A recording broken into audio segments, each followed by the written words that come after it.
You want to level up your video recording process to produce better, faster, and easier. The shooting step takes a long time, and you know it can be transformed into a fast, enjoyable process. At the beginning, 10-12 years ago, it took me between 1 and 2 hours to shoot a 10-minute video. This time was consumed only for the shooting step. Now I spend between 15 to 20 minutes from the moment I press the record button to the finish line when I press it again to stop the recording. Technology is our friend if we use it right, and the Elgato Prompter is a handy lifesaver tool. But you need to know more about it before buying, and I will share my experience using the Elgato Prompter to help you decide. It has great aspects and some bad ones, and you need to know about them. The Elgato Prompter helps me in 3 areas. Number 1, to shoot my videos, and here it has good and bad parts. To have better online calls, training, or consultancy sessions. And 3, I use it also as a monitor to see myself, and like that I don't need to use another external monitor. I will show you immediately. By the way, this video is not sponsored. I bought the prompter with my own money. This is what I use for all my videos, and I want to help you make an informed decision if you want to buy it. I want first to briefly answer a few questions I received about the technical parts of the prompter. You can mount it directly on the lens. It comes with adapter rings and can also be mounted on a tripod and put the camera on the prompter. It also has an adapter plate for Elgato webcams, which is great. I use it attached directly to the lens. Yes, you can use it with wide lenses. Right now I'm using the Elgato Prompter with Sigma 16mm f1.4. This is a crop lens on a crop camera, my Sony ZV-10. With Sigma 16mm you will not see the frame of the prompter or a vignette. With a full frame camera, it's working perfectly with a 24mm lens. Wider than this, you will start to see the prompter margins. You want to speed up your recording process, and this is great because all you need to connect is a USB cable, and it comes with one in the box. You don't need to plug it into the wall or something else. One cable to the PC or laptop and that's it. It acts like a secondary screen. It's a simple multifunctional teleprompter. Now, how I use it to shoot my videos. Reading the scripts will significantly reduce the time of the recording process, but the good news is that you can customize almost everything. The font size, the margins, the color of the text, the scroll speed, it even has voice control.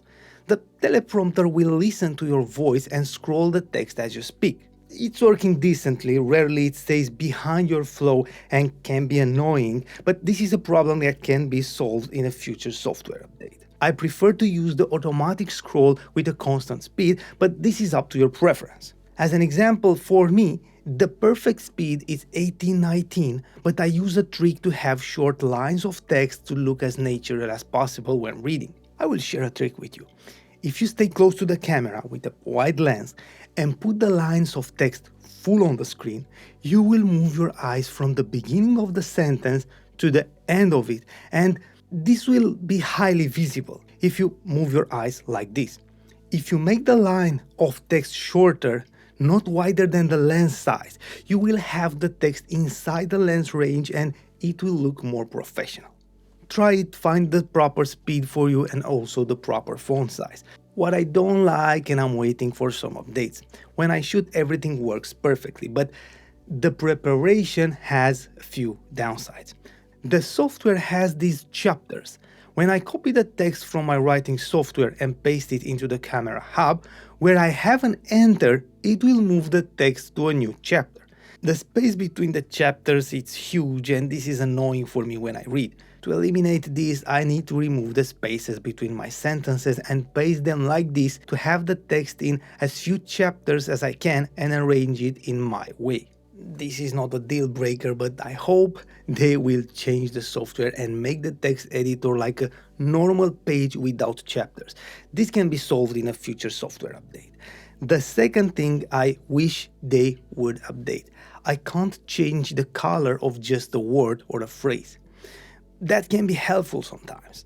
I can only change the color of the entire script. This is also not a deal breaker, but I hope they will improve these aspects in future updates. Other than this, The software is stable. I had zero problems with it. You can add a pointer to see where the center of the lens is. You can change the brightness, the opacity, save the scripts, or change the font. And I would also be happy for the software to work without the prompter being connected, at least for editing. What I use intensely and it works like a breeze, I control it with the Stream Deck, and this is a light speed, easy way to control it when shooting. Everything can be controlled with a Stream Deck. Just need to install the plugin for the camera hub and that's it. By the way, don't search for Prompter or Elgato Prompter, everything is connected to the camera hub software. I, for example, start scrolling, go up and down if you want to repeat something. I can adjust the speed and the brightness, turn off the screen if I want, or switch to camera preview to see myself and check if everything looks good. The Stream Deck integration is a blessing when it comes to ease of use. By the way, if you want to buy the prompter or anything else from my setup, I will add affiliate links in the description. If you click on my links, you're not going to pay anything extra, but I will earn a small commission, and this will help me keep sponsors away from this channel and create more valuable content for you. Thank you. At the time of publishing this video, the investment for an Elgato Prompter is around $279. Now I will show you how the prompter is helping me with online calls, training or consultancy sessions. If you have Zoom, Skype calls, Google Meet, training sessions, consultancy sessions, or other online calls, you know how important it is to talk directly to the person that you are trying to explain something to.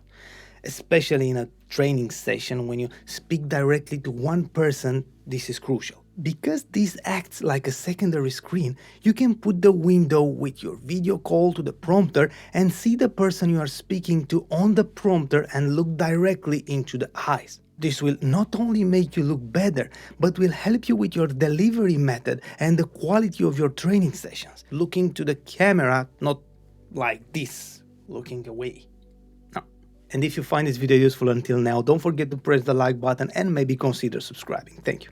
Now I will show you an important aspect that will save you space on the desk and money. The prompter is helping me monitor the recording and see myself, so I can get rid of a secondary external monitor.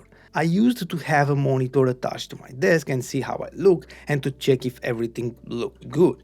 I can check the image directly on the prompter if I want, or I can check it on the Elgato Camera Hub software while having the text on the prompter. I can do this because I have my camera connected to the laptop with an Elgato Camlink 4K to also have a great image when doing online calls or streams. I had and used in the past other prompters like the Ulanzi one that requires a smartphone as a screen. Yes, the prompter is cheaper, but you need to use your phone. The prompter apps on the phone are not that great, and you need to have your phone on plane mode when you shoot or use a dedicated smartphone. It's uncomfortable. And you can't use it as a monitor or use it for online calls or use it with webcams. Overall, the Elgato Prompter is a game changer, and with a few not mandatory software updates, this is the most complex, easy to use prompter for content creators. But you can have the prompter, use it to shoot, do online calls and control it with the Stream Deck. If you don't light up your scenes as you should, your videos will still be low quality. I will give you a dedicated video to inspire you with my lighting setup for small spaces and show you a technique to eliminate hard shadows or reflections if you wear glasses. Watch it and transform your image immediately.